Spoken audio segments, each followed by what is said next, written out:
Baru-baru ini, MotoGP dikejutkan dengan satu pengumuman besar. Mulai 2028, Moto3 tidak lagi menggunakan pelbagai pengeluar motosikal. Sebaliknya, semua pasukan akan menggunakan jentera Yamaha sahaja. Ramai ingat keputusan ini sebab Yamaha nak monopoli. Sebenarnya bukan. Keputusan ini dibuat kerana MotoGP mahu mengurangkan kos penyertaan dalam Moto3.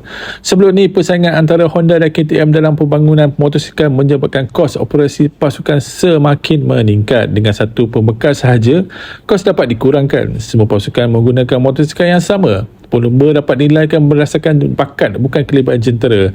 Menurut Ketua Pegawai Sukan MotoGP Carlos Ezpeleta, matlamat utama Moto3 adalah untuk melahirkan bakat baru ke Moto2 dan MotoGP, bukannya menjadi medan perlumbaan pembangunan teknologi. Konsep ni sebenarnya bukan perkara baru.